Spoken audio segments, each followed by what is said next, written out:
สบายดีทุกคน เปิดคลิปมาก็จิรู้สึกแปลกๆในจักหน่อย นี่ก็คือโฉมหน้าของอาหารในมื้อนี้ แต่ก่อนอื่นหมดจิกจะพาทุกคนไปล่าวัตถุดิบกันก่อน ตอนนี้ก็จะเป็นตอนเช้าเวลา 4 โมง จิกก็จะตื่นมากาเกียมเสบียงอาหาร ในนั้นก็จะมีมากมายแล้วก็ขนม แล้วก็พวกน้ำอีหยังต่างๆ ก็จะมีนมแล้วก็น้ำชาซึ่งมื้อนี้จิกกับครอบครัวโอป้าแม่นจะพากันไปตึกเบ็ด ส่วนแม่ย่าจิกหันบ่ได้ไปนำ เพราะว่าแม่ย่าจิกกำลังจะแพ็คเครื่องเตรียมไปลาวพอแต่กาเกียมเครื่องไปที่เรียบร้อยแล้วพวกเราก็จะออกเดินทางกันเลย ตอนนี้ก็จะเป็นเวลา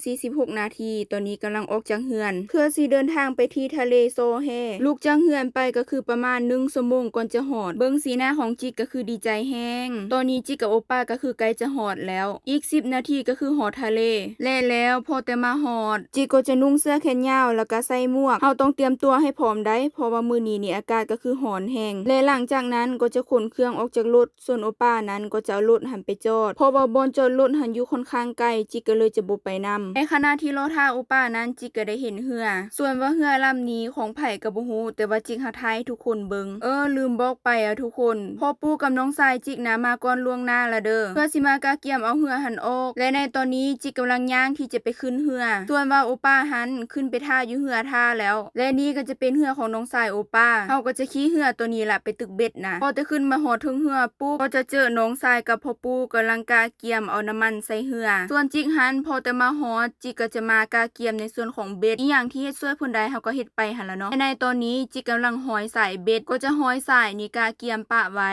ส่วนเรื่องใส่ปอมเบ็ดกับเบ็ดหันจิกจะให้พ่อปู่จิเป็นคนจัดการเรื่องนี้เพราะว่าจิกเองก็บ่ฮู้คือการวิธีการใส่ได้แล้วหลังจากนั้นพวกเฮาก็ออกจากท่าเรือเพื่อมุ่งหน้าสู่ทะเลอันไกลโพ้นไกลแท้ๆนี่แหละใช้เวลาตั้งว่า1 ชั่วโมงจะค่อยไปฮอดอยากจะบอกว่าทะเลยามเช้าก็คืออากาศดีทุกคนในช่วงออกจากท่านี่น้องชายก็คือยังบ่ทันเบิ้นเรือไว้แต่พอออกจากท่าเป็นที่เหี่ยมหอยแล้วเบิ่งแต่สภาพจิกกับโอป้าปานผู้ประสบภัยแล้วนะน้ำทะเลแห่งก็เฟือดใส่หน้าตัดภาพมาที่พ่อปู่จิกตอนนี้เพิ่นกำลังใส่เหยื่อกับใส่ปอมเบ็ดให้เดี๋ยวจิกจะพาทุกคนมาเบิ่งวิวทะเลนำกัน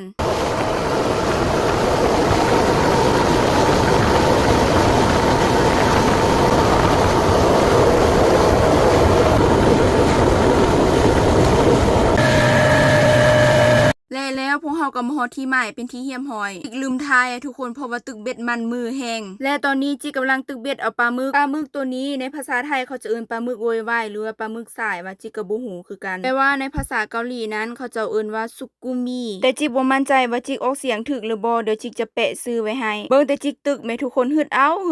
บิ่งแต่คนเขาจะมาตึกเบ็ดแม่จักว่าเหือลำใหญ่ลำน้อยบักหลายๆทุกคนปานว่าแม่นบุญสวงเหือท่านะตัดภาพมาที่จิกกับโอป้าก็คือเปลี่ยนกันถ่ายคลิปไปมาคลิปก็อยากถ่ายเบ็ดก็อยากตึกเบ็ดนำกันอยู่นี่บ่มีคำว่าบ่ม่านนะบ่ว่าจะนั่งตึกนอนตึกก็ได้จุ่มหุดเอาเลยนี่เว้ายังบ่ทันขาดคำก็เด้อฮึดเบ็ดอีกแล้วเบิ่งเด้ทุกคนปลาหมึกนะแม่นแต่โตตุยๆอวบปลาหมึกอันนี้ไซส์มันจังเป็นจังซี่เด้อทุกคนไซส์มันจะไซส์น้อยจะบ่ใหญ่สุดส่ำนี้ล่ะการตึกเบ็ดอยู่เกาหลีนะทุกคนบ่แม่นว่าสิไปตึกซุ่ม4ซุ่ม5เขาเจ้าจะตึกเบ็ดตามฤดูกาลของเดือนส่วนมื้อนี้แม่นวันที่1 เดือน 8ในระยะเดือนนี้แม่นเขาเจ้าจะให้ตึกเบ็ดเอาตัวปูม้ากับตัวปลาหมึกซึ่งเว้าง่ายๆก็คือใน1 ปีเฮาจะสามารถหาตัวปูกับตัวปลาหมึกได้แต่เฉพาะเดือน 8ทุกอย่างที่จิกว่ามานั้นก็คือพ่อปู่จิเป็นคนบอกซึ่งว่ามันเป็นกฎนะทุกคนถ้าหากว่ามีไผฝ่าฝืนนะก็คือจะถูกจับแล้วก็ปรับใหม่พร้อมแล้วตัดภาพมาตอนนี้ก็เป็นเวลา 5 โมงแลงแล้วทุกคนในตอนนี้ก็คือตึกท่าน้องชายโอป้านางบอกว่าอีตึม5 โตก็จะได้ครบ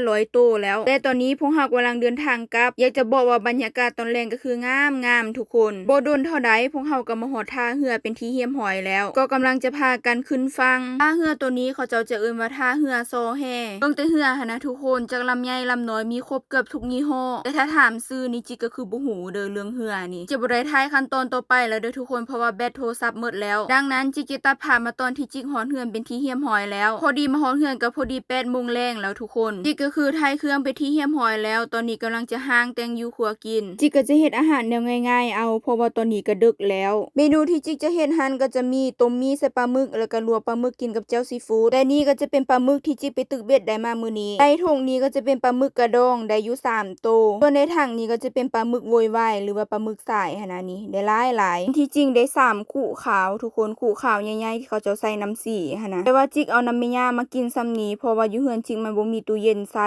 แล้วไปพูนบัดกินหมดพุ่นล่ะจะค่อยจิไปเอาน้ำแม่ย่าอีกแต่จิกก็จะขอตัดภาพมาในตอนแต่งกินก่อนซะทุกคนเพราะว่าอยากกินข้าวแห้งส่วนปลาหมึกหั่นก็คั่วเป็นที่เหี้ยมหอยแล้วทุกคนจิกก็จะเอามาลวกแล้วก็มาต้มใส่กับมีปลาก็สิใหญ่แน่แล้วทุกคนเพราะว่าตอนหิวข้าวอะเนาะมีก็ต้มไป3ห่อจุกๆเลยพอแต่ใส่เครื่องปรุงมีเป็นที่เหี้ยมหอยแล้วจิกก็จะเอามีหั่นใส่ลงไปแล้วก็จะใส่ปลาหมึกหั่นลงไปพร้อมกันเลยเพราะว่าปลาหมึกตัวนี้มันสุกไวเอาลงพร้อมกับมีพอดีสุกพร้อมกันเลยคนโคเลให้ทุกอย่างหั่นเข้ากันหลังจากนั้นเฮาก็ฝาหม้อมาปิดไว้เพื่อให้ทุกอย่างให้มันสุกหลังจากนั้นจิกก็จะมาเบิ่งในส่วนของปลาหมึกลวกก็จะใส่เหล้าที่เขาจะเอาใส่ไว้ปรุงอาหารหั่นลงไปเพื่อดับกลิ่นพอแต่ใส่เหล้าหั่นลงไปแล้วเฮาก็คนโคเลเนี่ยจักหน่อยหลังจากนั้นจิกก็จะปิดเตาแก๊สหั่นปะไว้อันนี้ก็ตัดภาพมาเบิ่งในส่วนของต้มมีของเฮาพอแต่เปิดฝาหม้อออกมาก็คือหน้าตาก็คือน่าแซ่บขนาดต้องกินนี่บ่ให้ว่าเลยนะทุกคนปลาหมึกสดๆเอามาต้มใส่กับมีมันก็สุดสำนานแล้วแต่หลังจากที่จิกปิดเตาแก๊สไปที่เหี่ยมหอยแล้วจิกก็จะมาซิมเบิ่งรสชาติกันเลยต้มมีอะเนาะบ่ทาปรุงอีหยังหลายเพราะว่าเครื่องที่เขาจะเอาให้หั่นก็จุกพอแห้งอยู่แล้วแล้วก็จะปิดเตาแก๊สหั่นปะไว้หลังจากนั้นมาจิกก็จะมาล้างในส่วนของปลาหมึกลวกกันเลยพอแต่ล้างน้ำไปที่เหี่ยมหอยแล้วจิกก็จะมาตัดที่เป็นตอนพอดีคำปลาหมึกสดๆแบบนี้ลวกกินกับแจ่วซีฟู้ดบอกเลยทุกคนเข้ากันดีปลาหมึกลวกสดๆพร้อมเสิร์ฟจ้าวันนี้เฮาก็จะหาผ้าข้าวผ้าน้ำมาได้ทุกคนและนี่ก็จะเป็นอาหารแรงของพวกเฮาก็จะมีต้มมีใส่ปลาหมึกปลาหมึกกับแจ่วซีฟู้ดมาฮอดขั้นตอนนี้ก็อยากจะบอกว่ามาเด้อทุกคนกินข้าวนำกัน